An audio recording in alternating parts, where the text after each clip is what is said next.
Hey guys, Palsteron here, and today this is part 2 of my Path of Building tutorial. In part 1 we talked about the absolute basics, so where everything is, how you can import items, what you have to look at in the config section.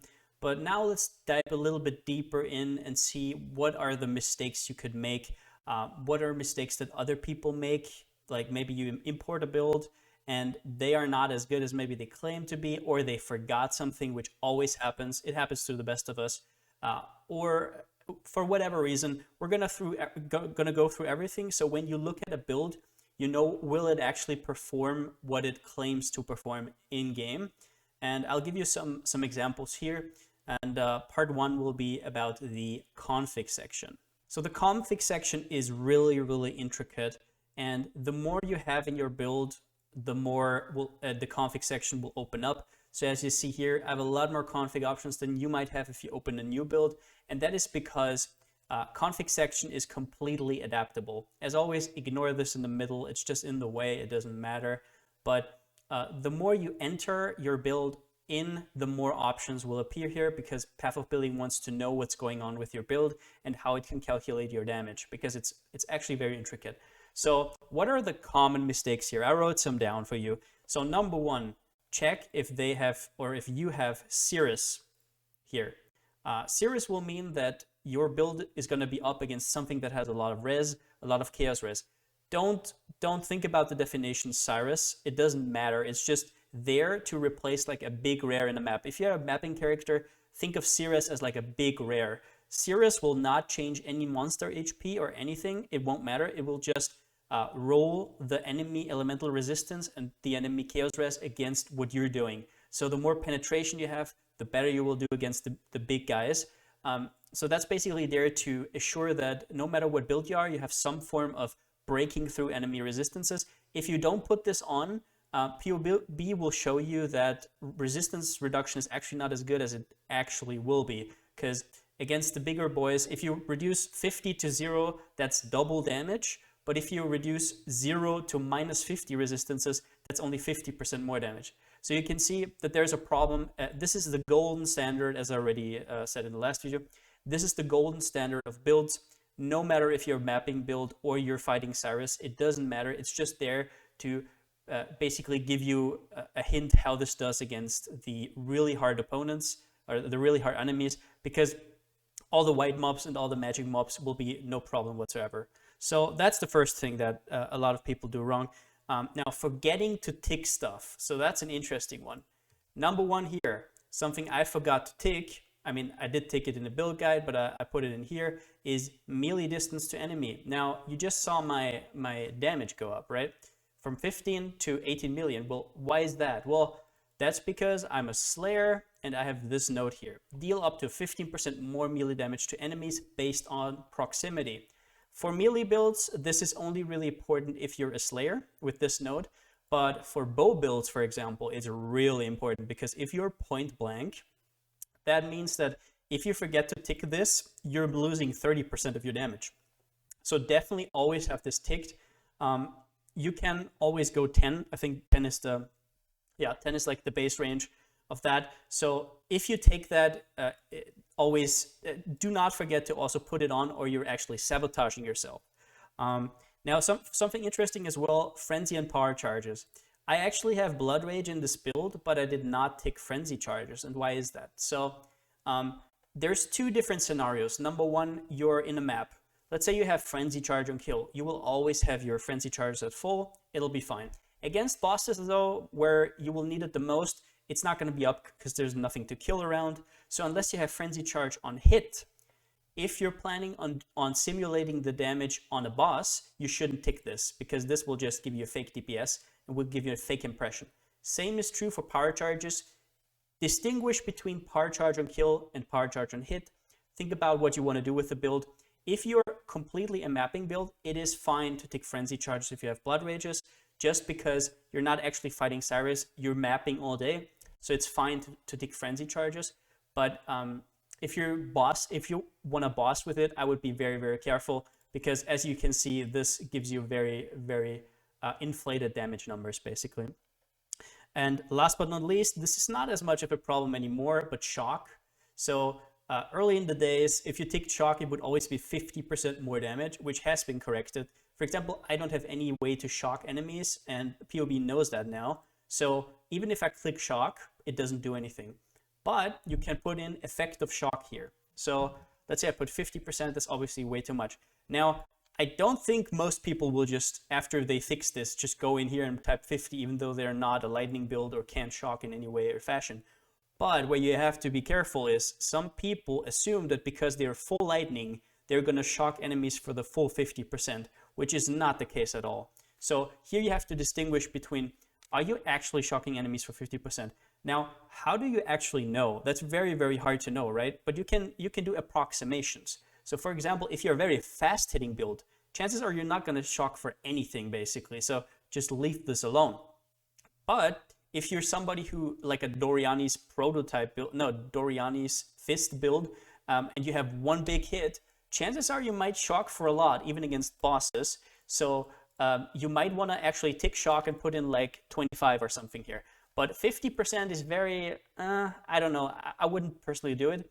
Now, there's some exceptions to this. For example, Elementalist has a node where shocks from your hits always increase damage taken by at least 15%, which means that even if you only have a little bit of lightning damage, it will always go for 15%. So if you have this ticked, and then you go for shock here, it will make it so you deal 15% more damage because it will recognize the Elementalist node. All right, so now let's talk about something that is a little bit more complicated, but I hope you can bear with me, and that is damage over time calculations in Path of Building. Now, recently a lot has changed for bleeding and ignite builds. It's a lot easier to see your damage because they're not really distinguishing between DPS and including your duration, because it doesn't really matter.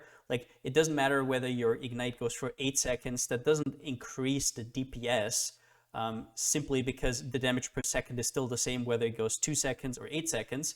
But what didn't change, and what I want to explain here, is poison, and that's a big one. If you're ever trying to get a poison build from any forum or Reddit, be super careful. I will tell you about everything I know because I've been a poison Andy for a long time, before GGG basically gutted it completely, but that was up to like 3.12 or something.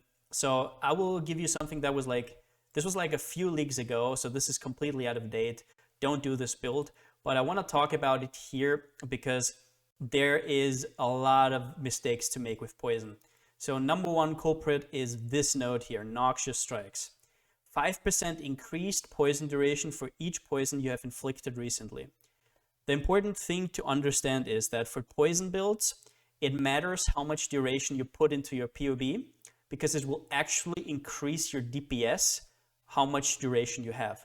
And that is for a simple reason, and that is that the way POB gets to the damage is like this here.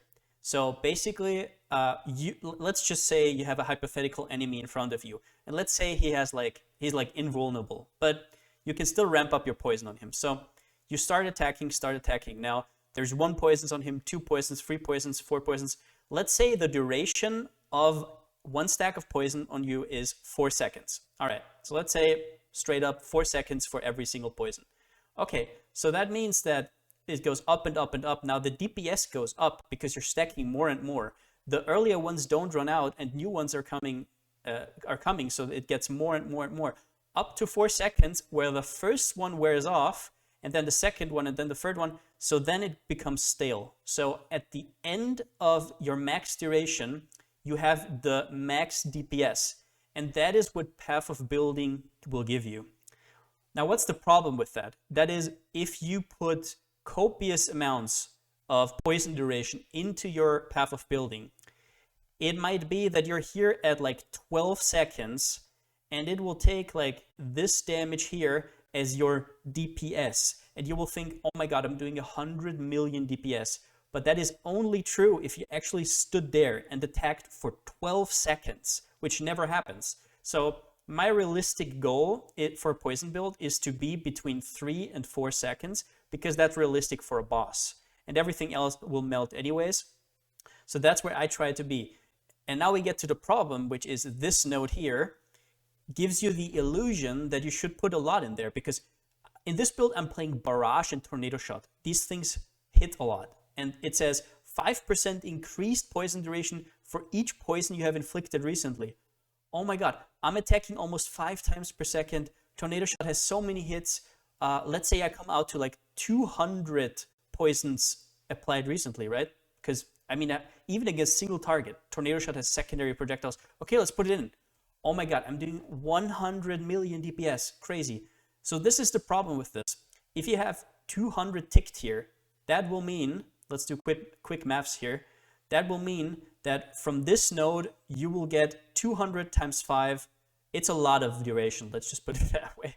I think it's like 1,000%. Yeah, so your base duration is 2 seconds, so that would mean you would have to stand there for 20 seconds to reach the DPS that is here, which you will never get. So the reason I have 38 here is because that with all the I have some notes here that give me faster poison. So that will lower your duration, which is good because it means you can stack more duration. And with all of that combined, 38 was back then the number I had come up with. So I reached 4-second duration. Sure, my poisons will go way further. That's fine. But I will not stand there for that amount of time. And that's just the only way you can get a realistic DPS here. So like I said, it doesn't matter how much you attack. Be careful with this node in particular. And even if you don't have this node, if you're like stacking, that's also a pitfall of the flask. I forgot how it's duration of poison. Is there something? Correlative signature, yeah. So this is also a big downfall where people are running this flask. It gives you up to 75% poison duration, which is good for some builds, but builds that already have a lot of duration don't want to take this because it's excess DPS. You don't need it. So that's just something I want to point out for poison. That's the way POB calculates poison DPS.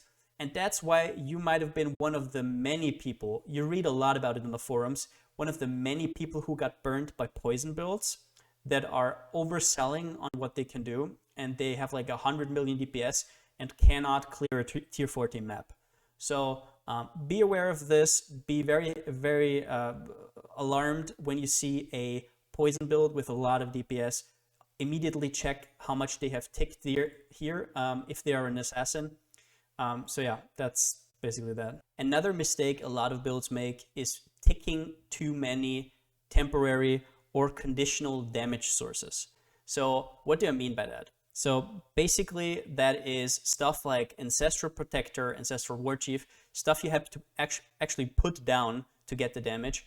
Frost Bomb is a good example of that. And the biggest culprit, Wither. So we already talked about poison builds and why they seem better than they actually are a lot of the time. And one of the big culprits on that is also Wither.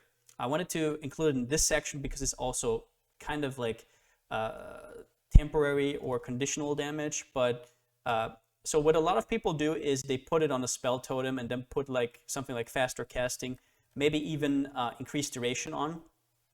But so here in the config, you can put in Wither stacks. They go up to 15. Now, in order for a totem to do like 15 Wither stacks, that can take up from 2 to 3 seconds. So that's already a little sketchy. Your totem has to survive in that time. But the biggest thing is, if you're a mapping character, how often are you actually going to have that on? Is it really that important to simulate that to you? If you want to know how you do while mapping, is it a good idea to double your damage with this? You have to think about these kind of things when going for a character, because if you put this on and then you say this is your DPS, in maps, you will never put down a totem for every mob that's there. You will only put it down at the boss. So throughout the whole map, you won't have these stacks and you will do like half the damage. So that's something to always keep in mind when you look at poison builds. And I'm not saying that you cannot put this on if your build is like made for bossing. Same with the other things. It's just realize what you want to do with the build and don't hang yourself up by inflating your damage numbers and then getting bad expectations. At the end of the day, it's really important to be honest with yourself and put in the right numbers, because it's nice to see good numbers, but if you're leveling up the build, you're buying all the gear, now maybe you fool yourself and you get into the game and it doesn't feel good to play the build. and then all the work you put into the POB and all the work you put into buying the items, it's all for nothing. So that's why I'm saying be careful and be conscious of those kind of things. Doesn't mean that you can't include it, just know what these are for. So if you can enable or disable it here, you don't have to delete it here. Just tick it off or on whenever you want to simulate damage in a map, damage against Cyrus or whatever. Of course, you'll have this up most of the time against Cyrus and bosses where you're like, you come in, you have time to place it. Same with Ancestral Protectors. A lot of people are doing Ancestral Protector, Ancestral War Chief, multiple totems. You can get both buffs. It's great. I think Maphil made it even more prevalent than it already was. But against bosses where you have the time to put them down, really nice. But otherwise, be sure to disable these, even if only temporary, so you can know how you do in maps. Same is true for Frostbomb. It got nerfed recently from 25 to 15%, so it's not that big of a deal, but still, you're not always going to have Frostbomb up. Same with Wave of Conviction, I guess, for lightning and fire builds. So just be careful with these like conditional types of damages, because if you have some of them, you can literally double your damage and you will have completely wrong expectations of what your build can actually do. And now to the last topic, which is probably the most prevalent problem in Path of Building history, and that is putting in items that are too good for what you can actually afford. So you're inflating your build not in the config section, but in the item section. That means putting in, like, I don't know, putting in a mirror tier items here that you will never be able to afford.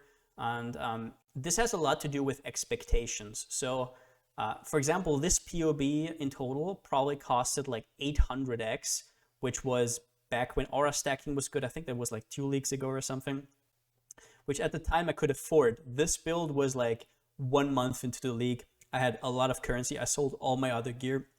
So it was realistic for me to put that in. But if I put this build up as like a league starter or like a week 2 build, I would have never been able to afford it.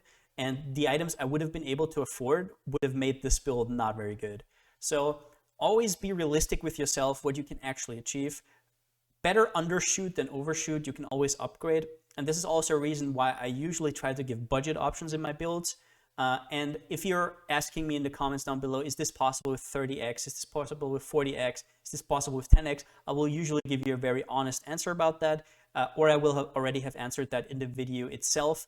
Because so some weird comments that I always get is, for example, these gloves alone cost 30x, so forget this build. Well, maybe the gloves are like the most important part of the build, like in my Infernal Blow, for example. And I also said you only need 1 stat, and I had like a perfect set of gloves there. So you don't, like, very often, like, let's look at this ring, for example. This ring is very achievable with crafted life and no wed. Like, for that you would pay like 1x, and this ring is probably like 10x. Does that mean that not having those 10x for this exact ring will render the whole build unusable? Of course not. It will just mean that you have to get it elsewhere. So you have to understand how you can, if you import the build from somebody else, how to downgrade those items realistically, and if the build will still be good. Even more important than that, if you're going for a league starter and you're kind of preparing a league starter, be sure that not only you can afford those items, but those items will actually be on the market in the first day of the league. So some good examples of this is, for example, uniques that drop from high-end bosses that might not even be cleared in the first 24 hours, like Cyrus or Maven, or Owl is a big one. I often see people advertising builds, like league starter builds with Owl's amulets, which are very, very wanted. And nobody's gonna kill an Owl in like the first 2 days or something. Very little amount of people are actually delving, and this amulet will probably not be there until like day 3, day 4. So it's not only about affordability, also think about, will these items actually be in the game? So yeah, that's it for this part of the tutorial. I hope you could learn something new here. If you liked it, give it a thumbs up. If you haven't already, subscribe. Next up is going to be basically a section where I will make a build from scratch. And I will commentate and tell you everything that is going on in my brain when I make a new build. So maybe you can learn something from that. But I hope I could give you some advice on the most common pitfalls, and maybe you can avoid them making your own builds. or you can discard builds that aren't just as good as they basically advertise. And yeah, since I still don't have a slogan, see you next time.